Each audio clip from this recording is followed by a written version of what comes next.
মাননীয় প্রধানমন্ত্রীর সাথে যখন আমার দেখা হয়, হেসে হেসে বলেছিলেন তুমি তো ফেসবুকে তুমি এমপি হয়ে গিয়েছো।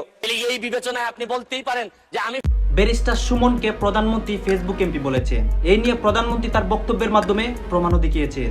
দর্শক শ্রোতা, ব্যারিস্টার সুমনকে প্রধানমন্ত্রী ফেসবুক এমপি কিছুদিন আগে বলেছিলেন। এখন কি হয়েছে?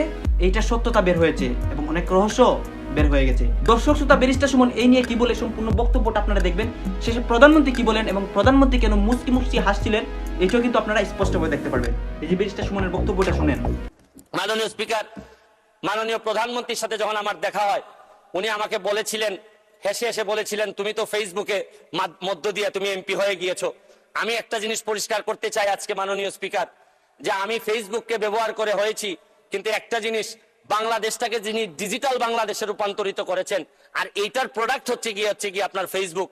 এই ডিজিটাল বাংলাদেশ এবং স্মার্ট বাংলাদেশ যিনি তৈরি করেছেন, এই বিবেচনা যদি আপনি করেন, কারণ ডিজিটাল বাংলাদেশ না করলে আমি ফেসবুকে 7 মিলিয়ন ফলোয়ার তৈরি করতে পারতাম না। তাহলে এই বিবেচনায় আপনি বলতেই পারেন যে আমি ফেসবুকের এমপি ঠিকই, কিন্তু আমাকে যিনি ফসল হিসাবে তুলেছেন, এটা জননেত্রী শেখ হাসিনা আমাকে ফসল হিসাবে তুলেছেন। মাননীয় স্পিকার, মাননীয় স্পিকার, এই ফেসবুককে ব্যবহার করে আমি অসঙ্গতির কথা বলেছি।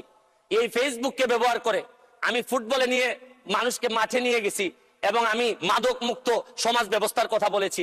আমি একটা কথা বলতে চাই, আমি ধন্যবাদ জানাই সজীব ওয়াজেদ জয়, আমি ধন্যবাদ জানাই আমাদের জুনায়েদ আহমেদ পলক ভাইকে, যেভাবে এই কনসিস্টেন্টলি এই উন্নয়নটাকে ধরে নিয়ে যাচ্ছেন। আরে অনেকে আমি বক্তব্যতে শুনি বলেন যে আমরা ডিজিটাল বাংলাদেশ নির্মাণ করব। আমি তো বলি নির্মাণ হয়ে গেছে অনেক আগেই। এই ডিজিটাল বাংলাদেশের ফসল অলরেডি আমি এমপি হিসাবে এই মহান সংসদে অলরেডি চলে আসছি। মাননীয় স্পিকার, মাননীয় স্পিকার, আমি আরেকটা জিনিস আপনাদেরকে বলতে চাই। অনেকেই বলেন যে স্বাধীনতার সপক্ষের সরকার থাকলে কি হয় আর স্বাধীনতার বিপক্ষের সরকার থাকলে কি হয়। আমি একটা জিনিস জিজ্ঞেস করতে চাই, আপনাদেরকে বলতে চাই, স্বাধীনতার সপক্ষের শক্তি যখন ক্ষমতায় থাকে তখন কি হয়? হয় হচ্ছে কি এলিভেটেড এক্সপ্রেসওয়ে হয়, সারা পৃথিবীর সাথে যুদ্ধ করে পদ্মা সেতু বানানো যায়। আপনি দেখেন এই রূপপুর পারমাণবিক কেন্দ্র বানানো যায়, টানেল বানানো যায়, মেট্রো রেল বানানো যায়। আমি এয়ারপোর্টে এবং ধন্যবাদ জানাই মাননীয় প্রধানমন্ত্রীকে, ফুটবল খেলায় যখন ফরিদপুরে যেতাম, মাদারীপুরে যেতাম, আমার সারা দিন কেটে যেত। কিন্তু এই ব্রিজ হওয়ার পর আমাদের সিলেটের বেশিরভাগ মানুষ দক্ষিণবঙ্গে যাই নাই। মাননীয় স্পিকার, আর 2 মিনিট সময় দেন। মাননীয় স্পিকার, মাননীয় স্পিকার, আমি এইটা এলিভেটেড এক্সপ্রেসওয়ে উঠলে এয়ারপোর্টে যাইতে আমার বিশ্বাস যে সবচেয়ে অপছন্দ যারা করে এই সরকারকে, তাও এলিভেটেড এক্সপ্রেসওয়ে মুখ লুকিয়ে লুকিয়ে কোন রকম চলে যায় এয়ারপোর্টে, মনে করে যে এই জিনিস হওয়ার পর তো আর অন্তত এই প্রতিবাদ বা সমালোচনা করা সাজে না এদের। আমি আরেকটা জিনিস বলি, মুক্তিযুদ্ধের বিপক্ষের সরকার থাকলে কি হয়? বোমাবাজি হয়, 21-এ গ্রেনেড হামলা হয়। আমি আরেকটা জিনিস আপনাদেরকে বলতে চাই মাননীয় স্পিকার, আমি আন্তর্জাতিক অপরাধ ট্রাইব্যুনালের সর্বকনিষ্ঠ প্রসিকিউটর হিসাবে আমি আগেই যখন আমাকে সিট বরাদ্দ দেওয়া হয়, আমি আগেই জিজ্ঞেস করে নিছি যে আমার সিটে কি যাদের বিচারের সাথে আমি ছিলাম, এই যে আন্তর্জাতিক অপরাধ ট্রাইব্যুনালে যাদের বিচারের সাথে ছিলাম, এই সিটগুলা কি তাদের ছিল কিনা। আমি নিশ্চিত হয়েছি যে এই সিটগুলাতে ওনারা ছিলেন না, কারণ আমি বিশ্বাস করি আন্তর্জাতিক অপরাধ ট্রাইব্যুনালের প্রসিকিউটর হিসাবে আমি কোনো যুদ্ধাপরাধীদের সিটে বসতে পারি না মাননীয় স্পিকার। আমি আরেকটা জিনিস, আপনি হয়তো আর সময় নাই মাননীয় স্পিকার, আমি আরেকটা জিনিস বলতে চাই মাননীয় স্পিকার, এত সফলতার মধ্যেও আমাদের কিছু সমস্যা আছে মাননীয় স্পিকার। দ্রব্যমূল্যের অবস্থা খুবই খারাপ মাননীয় স্পিকার।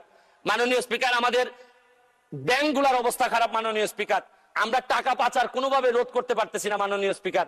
আমি আজকের প্রথম দিনে আপনাদেরকে বিরক্ত করতে চাই না, এইসব নিয়ে আমি ভবিষ্যতে কথা বলবো। তবে একটা কথা মাননীয় স্পিকার বলে শেষ করতে চাই, মাননীয় প্রধানমন্ত্রীর আমি সৌভাগ্য না দুর্ভাগ্য জানি না, একেবারে সামনেই পড়ছে আমার সিটটা মাননীয় স্পিকার। উনি সব আমারে দেখতে পান, আমরা তো নড়াচড়ার কোনো সুযোগ নাই, সব বিরোধী দল এবং স্বতন্ত্র উনার চোখের সামনে পড়ে গেছে। আমরা সংসদের বাইরেও নড়তে পারবো না, ভিতরেও পারতেছি না। তবে আমি ভয় পাই মাননীয় প্রধানমন্ত্রীর পিছনে যারা বসছেন তারা তো সকল ক্ষমতার উৎস, তাদের মাননীয় প্রধানমন্ত্রী সবসময় হয়তো চোখে দেখতে পারেন না। আপনারা তো দেখলেনই যে ব্যারিস্টার সুমন কি বলতেছে এই নিয়ে। আর হ্যাঁ গাইজ, আমাদের প্রধানমন্ত্রী শেখ হাসিনা কিন্তু ব্যারিস্টার সুমনকে এইটা তার কানে কানে বলছিল এবং ব্যারিস্টার সুমন কিন্তু এইটা স্পষ্টভাবে তার বক্তব্যের মাধ্যমে বুঝিয়ে গিয়েছে। গাইজ, ব্যারিস্টার সুমনকে কিন্তু প্রধানমন্ত্রী সত্যিই বলেছে যে সে ফেসবুক এমপি, কেননা ফেসবুকে কিন্তু ব্যারিস্টার সুমন অনেক ভাইরাল, তার ফেসবুকে কিন্তু অনেক অনেক ফলোয়ার রয়েছে এবং তাকে কিন্তু অনলাইনের মধ্যে সারা বাংলাদেশ সহ সারা বিশ্বে তাকে চিনে এবং তার বক্তব্য কিন্তু মিলিয়ন মিলিয়ন ভিউ হয়। গাইজ আপনাদের কাছে আমার একটাই রিকোয়েস্ট, প্লিজ ভিডিওটাতে একটা লাইক দিবেন এবং ভিডিওটাতে একটা কমেন্ট করে যাবেন আপনাদের মতামত, আর চ্যানেলটি প্লিজ সাবস্ক্রাইব করবেন।